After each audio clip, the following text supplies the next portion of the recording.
Piggybacking off showing up, a wonderful lady I met when I first came out into the community in Dallas she said just that. She said, you want to help, you want to do things, you want to be a part of things. She said, then show up.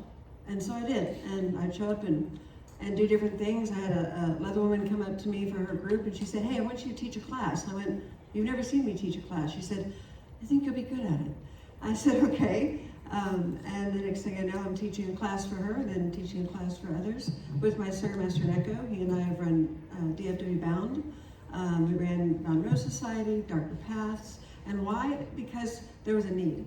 Bound Rose was Miss Boots, South Central Leather Woman, 2009, said, I need help. And so we stepped in and helped her. When Darker Paths, it was a spiritual BDSM group, was formed, it was because people said, hey, there's something to this stuff we do in the dungeon, and it's spiritual as well as sexual and all these things, and how does that come together? So we did Darker Paths. Then we found ourselves a part of NLA, National Leather Association of Dallas, and in Beyond Vanilla, and people said, hey, there's a need for workshops.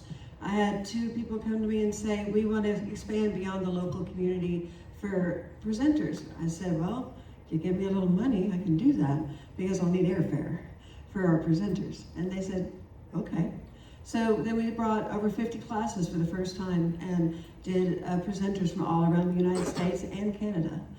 And and this is how it rolled. Someone said, hey, here's a need. I went, oh, I can do that. Oh, I can do that. Or if I couldn't do it, I knew someone who could. And so I would make that connection. One of the biggest connections I tend to make and still do is, hey, I need a kinky therapist. I know a lot of them, because most of them are good friends of mine. So I help make those connections. And that's the biggest thing that's so important, is you see a need, help out and be a part of it, just show up. When I first came out in this community back in college down at A&M, I was not welcomed. I was told, you got tits, you don't belong here. This is the 90s, and I was like, okay, fine. So I wandered off into the pagan world, and then I ran into people that did come into that community, people like Judy Talbot McCarthy and Mama Vi, and those who said, no, come here, come over here, and help me show how to be in that space. People were welcoming, like Jeffrey Payne, IML 2009. He said, no, come here.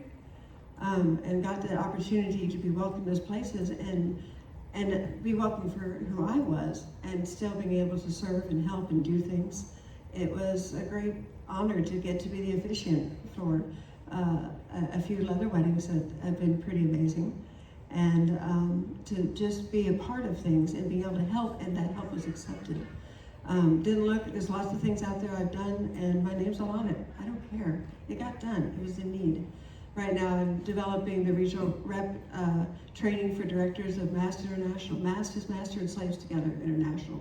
2 gay men started it in San Francisco, I think it was San Francisco, over 30 years ago, because they saw a need, and it grew.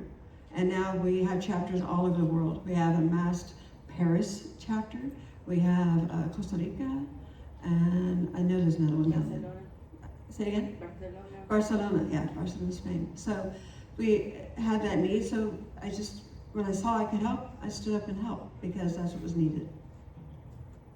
Thank you. Would anyone like to add anything to anything Koneko said? I have one thing to add to that. No title, just does other things. But the impact is really far-reaching, because I was in the mentors program, and it allowed me to meet people I wouldn't have met and make connections, where now we're sitting side by side 6 years later and still doing all the things, and I'm doing things. We help each other grow, even if we're not particularly friends and we do things totally differently, right? But the people that you can have an influence on, and the people that have influence on you, it's about doing the things to give the people the ability to grow. You don't have to hold hands and kumbaya with them, but you have to, when that person does that, you should still recognize that. So I want to thank you for that very much.